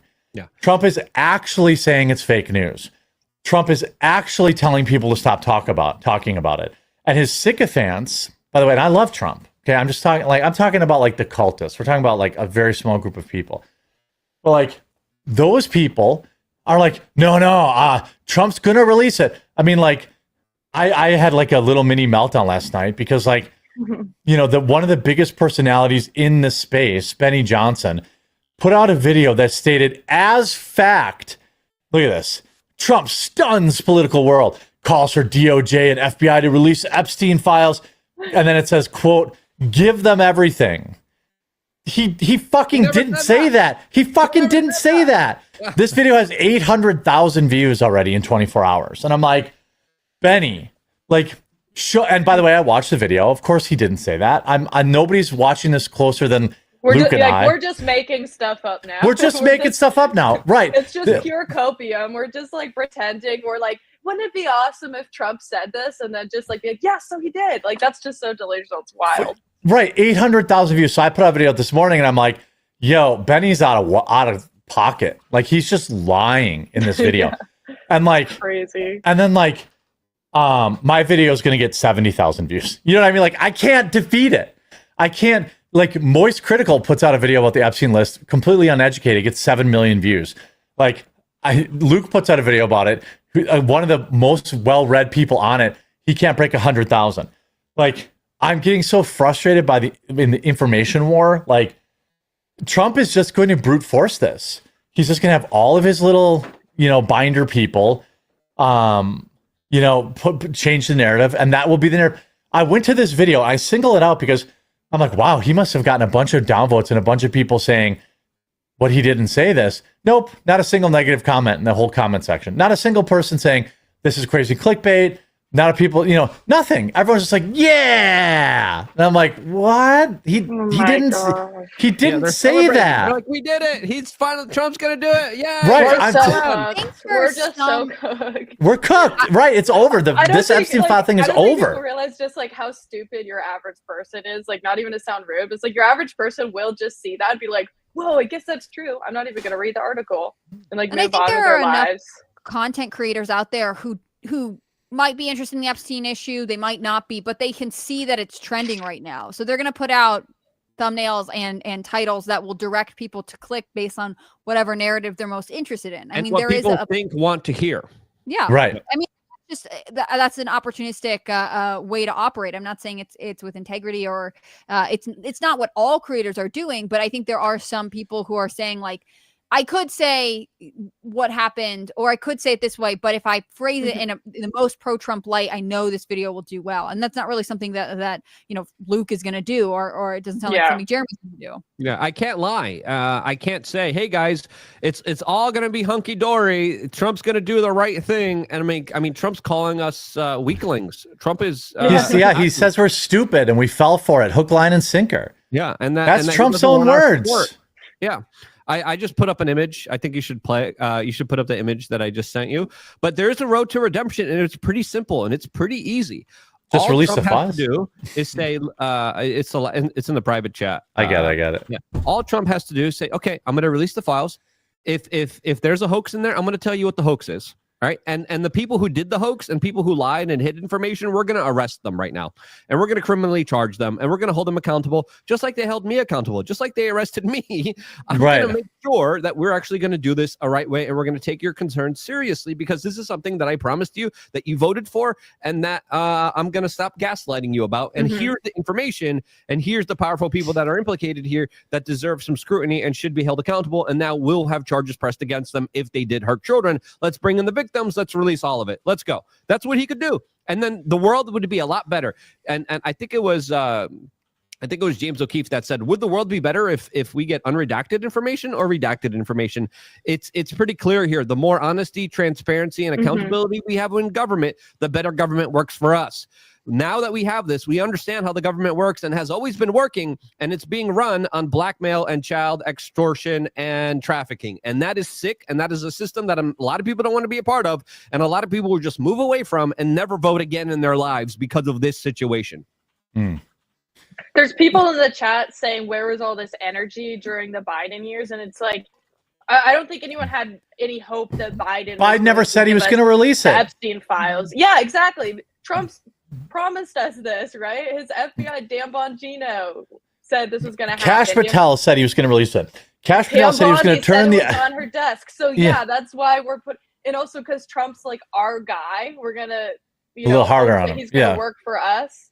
I don't think Biden was our guy. We didn't really expect him to do it, so no, we weren't gonna pressure him. Like no one even thought that was gonna happen. He was a puppet, right? Like on some like if he wants me to believe that the Democrats invented Epstein, basically, then you have to release the files, and I will believe it. You know what I mean? Like, okay, and show us what's a hoax and tell us what they made up, and hold the people accountable for making it up. Yeah, I actually had like evidence that it's a hoax. I actually had empathy for Trump at a certain point where he was like, I'm doing a lot of other stuff, and I don't want this to be the focus of my administration. I think you should still release the files. I think it's still like, if this is your key issue, if this is passionate, like definitely still talk about it. I think what's getting worse is like, we're now going to, it goes from being like, why are we still talking about this, to being like, actually the Democrats, this is their thing. And then to me, that seems like it's a step away from being frustration into just being deceitful. And that's the concern, I think, for all elected officials, that they're going to start spinning the story so that it's actually never their fault and they won't take accountability. I don't think Trump is responsible for Epstein, but he has the chance to stop this in its tracks if he's tired of talking about it. And it seems like he's not taking advantage of it. Let me switch to another kind of segment related to this, because like one of the guys that was taking the most heat was Dan Bongino, and like Dan Bongino was taking a lot of heat, and I think some of it was unfair. Like Pam Bondi is his boss, right? Like people don't know that. Like Dan Bongino was in no position to release the files. Cash Patel was in no position to release the files, at least from what I understand how government works. Dan Bongino had a chance on Friday to, a lot of people say he's cooked or whatever, I don't care. I know how this stuff works. I think he could have totally redeemed himself with at least 85% of his audience if he had quit and said, I promise transparency and I just can't get it. You know, the swamp is too deep, and I'm stepping down. He could have returned to his show, and most people, I would have forgiven him. You know, some people might have been weirdly butthurt, but I'm not sure they're big Bongino fans in the first place. Now that he's returned to work and kind of just gotten real quiet, do you think that, I'll start with Sarah and then just work our way up here. Like, do you think they got him? Do you think he's fallen in line? Oh my gosh, I have no idea. I would love to give you an answer, but I don't know. I mean, Wimp. You have an idea. I mean, probably. I don't think anyone knows what's really going on. Like, what do they have on Trump? That's like the more important question to me. It's like, yeah, if they're able to have something on Trump, they're able to have something on Dan Bongino. Why is Trump not standing up to this? So, yeah. Yeah. Well, I don't know. Are they like threatening people's families? Maybe. Are they? It's possible. This is what, like, these are the questions we're asking. Like, why is it so impossible to get any answers about this? And I have the same question for not just Dan Bongino, but Kash Patel as well, and for Trump. And well, Kash said he was going to turn the FBI into a museum on day one. What Kash Patel actually did was move the FBI into a new, fancier, bigger building. Like, that is I mean, and I know, like, people like these guys, but, like, damn, man, could you have done more of the opposite of what you said? Luke, get in here with an actual take here. Sarah with her lily-livered, I think she's going to share a real take after we're offline, but, like, I think Dan, like, I have a lot of respect for Dan, and I thought he could have saved, a lot of his credibility if he had stepped down. Yeah. So he may still, but it seems like he's just back to business as usual now. Yeah, it seems like Dan kind of read the room more than anything else. And this is what I've been saying from the very beginning of this, that Trump is calling the shots here. And people are like, shut up. No, he's not. It's all Pam Bondi. I'm like, no, it's Trump calling all the shots here. When we look at what happened here, it looked like Bongino tried to do a PR saving grace, and he tried to throw Pam Bondi under the bus with this PR move. And a lot of she did to him too, though, to be fair, Luke, right? Like, she's so the one that said she had the files, and then she made Dan look like an idiot because he can't release them. Pam Bondi's office leaked to the media that Bongino thought that this video, that, by the way, now is missing nearly 3 minutes. Yeah. 3 minutes. Yeah. Right? And has been spliced together. Pam Bondi's office leaked to Axios that Bongino thought that this video was going to change everyone's mind, even though it's the adjacent hallway and just one entry out of multiple entries to this thing. I don't believe that was true. Bongino had his surrogates all come out at TPUSA and say, Pam Bondi is the scapegoat. Pam Bondi's the one. Pam Bondi needs to go. Pam Bondi. Trump called Charlie Kirk and was like, stop criticizing Pam Bondi, released a message saying Pam Bondi's great, we love her, we support her. Kash Patel was then told, hey, are you with us or are you with Bongino?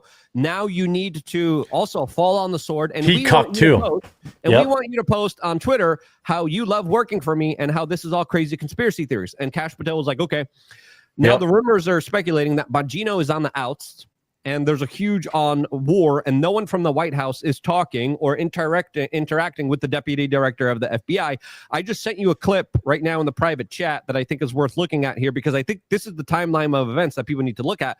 And this feud between Bondi and Bongino is real, but Bongino going back to work, staying silent, and being a part of Trump telling his base and his supporters that they're all losers and idiots and weaklings for talking about this is making him a part of this. And I would say there is some legitimate criticism against him, because he also lied. He also told everyone Epstein absolutely killed himself in that hostage video that Trump probably made them say and do on Fox News. That was one of the worst. Like, I've seen Taliban beheading videos, and they had like the same look in their eyes. Yeah. Like, they had the 1,000-yard stare. I want to get Hannah Claire's take before I play this clip.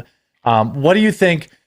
What do you make of Bongino returning to work? And then, by the way, of course, our favorite. I'm sorry, I don't want to put anyone else. My favorite, Benny Johnson, putting out a video titled, I've spoken to top FBI sources. Dan Bongino returns. Megas united. That got 890,000 views, by the way, in a day. Crazy. I mean, I think there are a lot of people who want MAGA to be united because they want it to be effective. The reality is, like, it is obviously not. There's obviously mounting tensions in the Department of Justice with Dan Bongino, and we talked about this the other day. I think he's in a really difficult position because he's actually subject to a lot of the same pressures that all of the binder influencers are, right? Like if they want access, they have to continue to cooperate with the administration. If he wants to stay with the FBI, then he has to get along with Pam Bondi. If he wants to go back to his other job, he has to have a way to have credibility with the people who supported him before. And that's something that most people don't have. They're not sort of temporarily in the administration, because I assume once President Trump is done in office, Dan Bongino would want to go back to his media career. I always assume there's a factor that we're not aware of, and I can't say exactly what it is, but the simplest could just be that Dan Bongino has wanted to be in this position for a long time and he doesn't want to give it up. On the other hand, maybe he is planning on leaving and he's just waiting for a more dramatic moment. It's hard to say. It does take time to quit a job like that. I don't think you just walk out the door. Yeah, I've always heard that with maybe the at least federal a 2 government, you weeks quit and it notice. takes 2 months or something. Yeah, so he may have quit. I saw Tim just put out a video.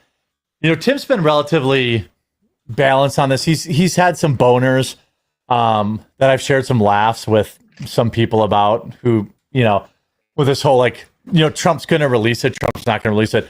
But he just put out a video now that said, Trump explodes on supporters. And I think the tides are, I think Tim's tried to stay relatively neutral. Now he put out a 30-minute about how this was all he was hypothetically talking about how this was a cover for his immigration raids. Right, so right. Doing this, so no one talks about his immigration. I'm like, no, I disagree Trump with would that. love it if you talked about his immigration raids. Yeah, that was a cope. Yeah. There's a lot of people that are doing copes because they're smart, unlike me, and they don't put out videos saying Benny Johnson's a liar. They know that a portion. I know there's a portion of my base that just I read it in chat, that are like, you're an idiot, you're not loyal to Trump, and blah, blah, blah. And I'm like, well, there's a reason I've had a YouTube channel for 3 presidents. I'm not making my whole persona blowing Donald Trump. I think he's done a lot of great things, and obviously he's the better choice over Kamala Harris, and it's not even close. But I'm not going to, say that he's playing some 8th dimensional chess when I don't have to take, DC Drano's word on Twitter, what Trump's up to. He's doing infinite, media interviews. There's been 3 media interviews where he called it an Epstein thing, a hoax. I don't need, Benny Johnson to tell me how Donald Trump feels about the Epstein files. Yeah, and also the whole reason why people like Trump isn't just because we randomly like this guy named Donald Trump, we're going to be loyal to him. It's because of what he's promised us and because of what he's done. And that's basically mass deportations, no foreign wars, and fighting against the system and releasing the Epstein files. Well, we've already got striked Iran. We gave more weapons to Ukraine. Ukraine. We haven't had that many deportations yet. And now we're giving amnesty to farm workers and hospitality. And now he's saying the Epstein files are a Democrat hoax. So it's why should we keep defending everything he does? The whole reason we supported him is because we wanted him to do certain things. We're not supposed to be loyal to someone no matter what they do. It's just ridiculous. What do you make? I'll go to Hannah Claire and Luke. What do you, just to put a bow on this Bongino thing, what's your prediction now? Do you think, and again, I think Dan Bongino got a raw deal because Pam Bondi screwed him over. Do you think he stays now, rides it out? Or do you think he's already put in his papers? There's a lot of Linda Yaccarino quit X. The CEO of X quit. And there was no public hoopla. And the fact of the matter was she had put her notice 2 months before that. Mm-hmm. It's entirely possible that Dan Bongino has put his notice in and that there's time now that's going to have to go by, before he's actually officially out. Right. What do you think his play is now? I have never been nothing against him. I just don't follow or consume his content before he took this office that regularly.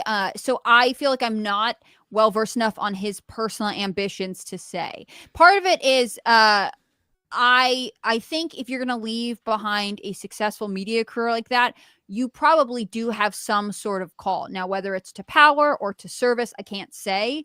But the fact that he was getting a position in the Trump administration obviously was meaningful enough for him to leave behind the career he had built, which was very successful. Millions a year for 150,000 or whatever his salary is. You know? And so whether that be like if it's power motivated, then maybe he is leaving because he's in this struggle with Pam Bondi. And if it's service motivated, then I think then he's going to stay. And so I'm kind of leaning towards staying because it is early in the Trump administration, and maybe a lot of them are hoping there is a way to resolve this conflict quickly. As I say, a lot of them have their eyes on midterms and their careers afterwards. Being in the Trump administration for only 6 months doesn't give you the same kind of punching power that a year, 2 years, 3 years does. I mean, this is a little bit of a indirect comparison, but Jen Psaki, the Biden first White House spokesperson, she left after 2 years for a media career. And Dan Bongino could go back to his media career, but I'm sure he would rather potentially stay on, get more experience, and I assume potentially be in another Republican administration. So he's got reason to hold out. I'm going to say right now, probably he's staying. But he's also got plenty of money. It's not like he needs to go back. Right. I think he has like 100,000 shares of Rumble or some insane number too. Like he's got wealth. So it's like, you could make the argument, well, he gave up a bunch of money. Well, maybe he, like you said, maybe he was service orientated and he's like, well, I have 200 million in the bank. What do I care? Yeah. Like, I want to go do this thing. But he's not money motivated, right? If he was money motivated, I could see that decision being made here. But him leaving a multi-million-dollar contract and a multi-million-dollar show to work as a government lackey for like, what is it, $200,000 a year? Highlights. It's not money that he cares about. It's his reputation. It's his legacy. And that's what a lot of people start to care about later in their lives. When they get older. So I think this is something that we need to kind of put into the calculations here of how things are unfolding here, because and listen, I talk to people and I have the people that I talk to that, and I shouldn't say anymore, but this is a sinking ship. Let's just be honest with ourselves here. This is something that is not good. The more Trump digs a hole in himself, the less of a good political future he's going to be having. And I think people are making the calculations being like, yeah, do I want to be on this sinking ship or do I want to get off? And I think he kind of tested the waters, and I think he's getting a lot of negative feedback from the White House. And that negative feedback from the White House and from Trump and from everybody else that's kind of angry at him, I think is going to drive to a situation where eventually he might be forced to resign, because I just don't see saving face here. Because again, you're talking about Bongino. Trump's not going to resign. Yeah. Bongino, 100%. Yeah, I think so too. So play the clip, because this is Pam Bondi. Yeah, I will. I'll play it right now. Kind of response about Bongino, and this is from today, right? This just got posted. Yes, sir. Is there disruption at the leadership of DOJ and the FBI with your relationship with Dan Bongino that is affecting the operations of the DOJ? No, I'm not going to talk about personnel matters. No, I was with Director Patel all morning, and we are committed to keeping America safe, making America safe. Wait, she said Director Patel, not Dan. Yeah. Skip right over it. Working with, I don't know if that, whatever that's worth. with our incredible partners at DEA, FBI, ATF, U.S. Marshals, to do everything we can to make America safe. And that's what we're focused on. And today we're focused on protecting our kids. And we're protecting our kids, but not the 2,000 kids allegedly that were sexually assaulted by Jeffrey Epstein or other people. In that same speech, she also came out and said, we got bigger things to talk about than Epstein. We got the war on drugs to talk about. Oh my God. Give me that clip. Say that? Give me the clip. Give me the clip. Find the clip. Hold on. I played it in my video yesterday. Oh my God. Yeah, guys, what about like the war on terror? Don't we have a bunch of countries in the Yeah. Middle East we need to drone strike? Yeah. Well, Pam Bondi here refusing to answer the question about the Epstein files and to she speak purposely didn't mention Bongino. I think that means Bongino's already quit. Yeah, That's what I think. She Well, forgot. also She that didn't she's want to talk mad about at the him. rumors. And, Yeah. and Bongino specifically. Yeah, I think if it's not a big deal, then just release the files. This is why I'm like, man, I'm gonna lose so many subs over this position, but like, I gotta sleep at night. Like, if it's not a big deal, Donald Trump, then just fucking release it. What are we doing here? Like, if you have so much more important things, Pam Bondi, then just release it and get on to them. Here's what's going to happen. I think they will get bullied into finally releasing something. It won't be enough. It's never going to be enough now for 25% of the people that want them. And because they've eroded the trust, Donald Trump saying, well, we'll release what she deems, what is it, accurate or trustworthy or whatever. Like, it's just never happening. I believe this is the clip here that I just sent you. She's when a she was big asked- fat phony. Yeah, she was asked about the MAGA base having frustrations over Epstein, and then she talked about how we're going to keep fighting to keep America safe, and we're fighting together as a team because we got the war on drugs. Oh, so just empty platitudes. The president said today you would release credible files related to this. Are you prepared to do that? And This is such a disaster. Like, this is the first time in 20 years that both sides of the aisle in the media agree on something. Like, the left knows it makes Trump look bad, so they're hammering it. And the right actually cares about it, and so they're hammering it. Yeah. Our memo today, our memo speaks for itself, and we'll get back to you on anything else. I haven't seen all of his statements today. There you go. We're going to fight to keep America safe again, and we're fighting together as a team. That's what's so important right now. You know, we've got a war on drugs. We've got a war on human trafficking. Oh my God! Wait, a war on human It trafficking? can't be real. Yeah, a war on human trafficking. Can we have a war on pedophilia? Can we Yeah, have a I war on, thought like, Jeffrey. our government officials being pedophiles. Well, how about That all would be those nice. kids? Yeah, how about all those kids that were working on the weed farm? Yeah, how about Yeah. those kids? By the way, Tag already taken one on Twitch. Thank you for subscribing. And as Azeli 1478, Kokomo 78, and Jeremy's hair plugs all subscribed with Prime on Twitch. Thank you. I'm gonna have to talk to you later, hair plugs, and get you put into my head. Yeah, I want to give a chance here to the panel here before we pass off to Viva. Give us a white pill and then remind people where to find your content. We'll start with Sarah. Oh, white pill? Oh my gosh. That's kind of hard. Immigration's going okay. Well, I don't know about that. I mean, yeah. Okay, wait, no, someone else go first while I think of a white pill. All right, Luke. Luke, do you have a white pill? Can you start? Yeah, I mean, you could still take care of yourself by getting yourself some creatine. Maybe. No, that's not a white pill. Yes, it is. Yes, it is. If Trump takes some creatine, maybe he'll start to work more intelligently. Spin. Yeah. The same creatine that you could get on wearechange.shop that I'm putting in the chat room right now that you could go get right now, all on wearechange.shop. No, the white pill that I would give people is that, at least now we are seeing that we're not in the cult, right? We're not just lemmings.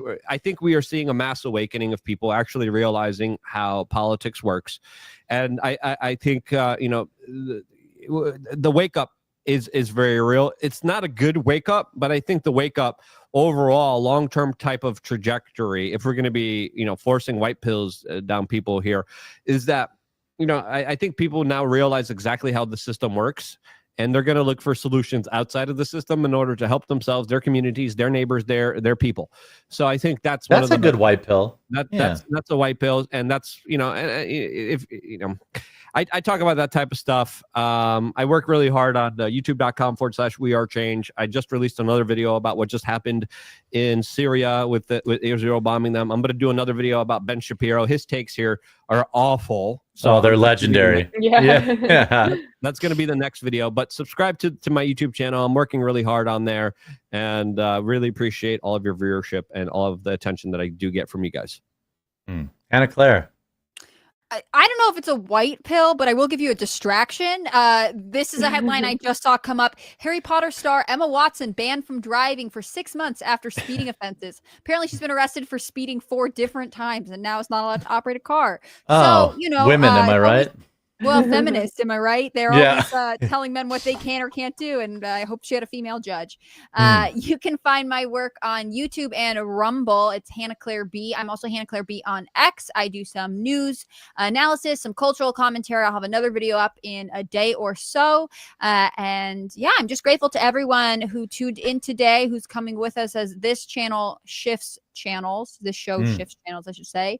And I'll be back tomorrow with Melanie Mack for Astrocast, everyone's favorite day of the week. Yeah. I think Sarah's up. If you have a white pill, yeah, let us guys, know. don't worry. I have a white pill now. I think the white pill is just the fact that the Trump administration even feels a need to talk about the Epstein files and to respond to people, because that shows that, I mean, our voices are actually louder now. And it is true that the whole Epstein thing did used to be sort of like a QAnon thing back in the day, where it's like not that many people know or care about it. But now, because of, you know, a lot of these people on the right wing who are so vocal online, it's like it has turned into something where the Trump administration feels a need to respond. So it kind of shows, like, if you just think about how far things have gone in 10 years or so, it's like things are shifting in a positive way. And especially, I would say, just being at the Turning Point conference over the weekend, this is like what everyone cares about. And especially Gen Z is really waking up to stuff, even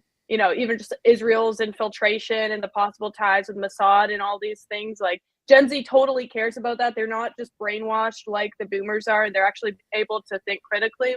And that's the future. So I think, we won't get the answers now, but it's good to know that this generation, they have a lot more independent thinking, and they're willing to actually fight against the system and not just like follow everything Trump does. So Remind them where to find you. Oh yeah. Find me on X and on Instagram at just Sarah C. Stock, and on my YouTube channel, which is just my name, Sarah Stock. Awesome. Wonderful. Well, with that, I'm going to go film some more videos and burn more subscribers by saying that we're never getting the Epstein files. Make sure you follow wherever you're at. Thanks everyone Welcome who... to my world, Jeremy. Yeah, I know. My Benny Johnson video netted me around minus 500 subs so far.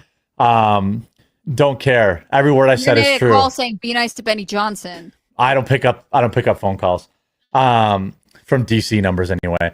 So everyone go say hi to Viva, and we'll see you tomorrow. Thanks for coming on, Sarah. It was great to have you, and everyone go support her channel and follow her stuff too. So we'll see you guys all thanks so much tomorrow. for having me on. All right, bye, Al. Bye.